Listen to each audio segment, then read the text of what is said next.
Hello, welcome to your small business consultant. I offer professional advice and guidance to new or established entrepreneurs. You will learn the principles of starting a business and establishing a successful model while being offered strategies to accelerate business growth. Thank you so much for joining me today. Please like, comment, and subscribe. Don't forget to hit on the notification bell to be notified of new small business content being uploaded Wednesday through Sunday. Today, I will focus on how to start your successful cleaning business. When you start your cleaning business, you can choose between offering services primarily for commercial spaces or residential spaces. The clients you choose to cater to will determine what type of equipment you'll need, how much you'll charge, and the nature of the cleaning services. Commercial spaces, such as office buildings, usually require nightly or weekend-only janitorial-style cleaning. Washing the floors, cleaning the bathrooms, emptying trash cans, cleaning kitchen areas, and washing doors and windows are often included in this type of service. This type of work is steady and pays well. Now, homeowners hire maid services to do general cleaning and often tasks specific to the client's needs. The maids usually work while the client is at home. Gearing your business toward residential cleaning services will mean having a diversity of clients since most homes only need to be cleaned once a week or so. Not every cleaning service is all-purpose, some businesses specialize in one type of cleaning. When you're deciding what services to offer, think about what your abilities are and what niche you can fill in your community. Here are a few types of services you could consider offering. 1. Carpet cleaning or floor waxing services. 2. Window washing services. 3. Janitorial services. 4. Private residence maid services. 5. Organic cleaning services. 6. Restaurant cleaning services. 7. Medical facility cleaning services.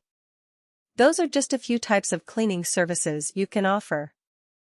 Now, let's discuss the basics of opening your new business. As with any new venture, you'll have to become a legally established entity.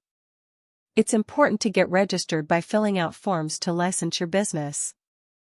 If you're hiring employees, get an employer identification number, EIN, and fill out the proper tax forms.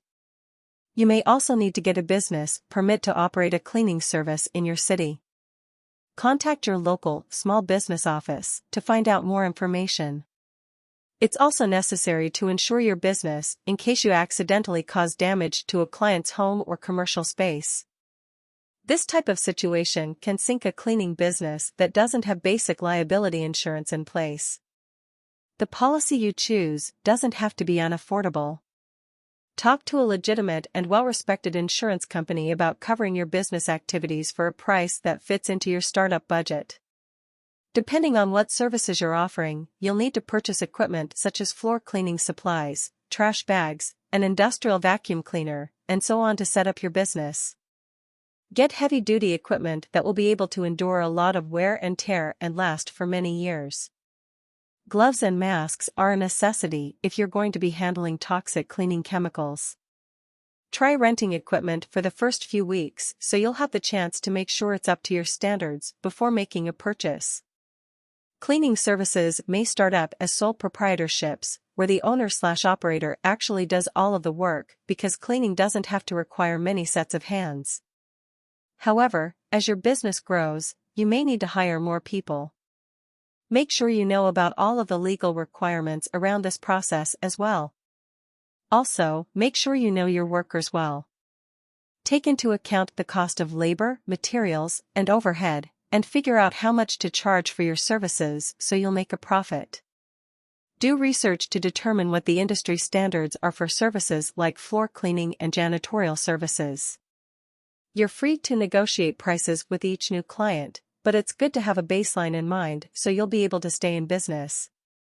You'll want to reach out to prospective clients in any way possible to build a beginning roster of customers for your cleaning service. Even just a few regular customers can help you make ends meet while you market yourself to an ever broader target audience. Advertise in local newspapers and magazines. Offer deals to first-time customers. Set up an account on Facebook and Instagram where you can advertise your company. Make sure you have a professional-looking website that lists your services and contact information. I highly recommend starting out as a subcontractor.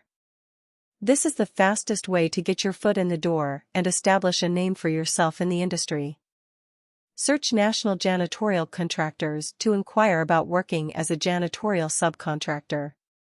That's how I started my janitorial company and made $500,000 in my first 6 months of business.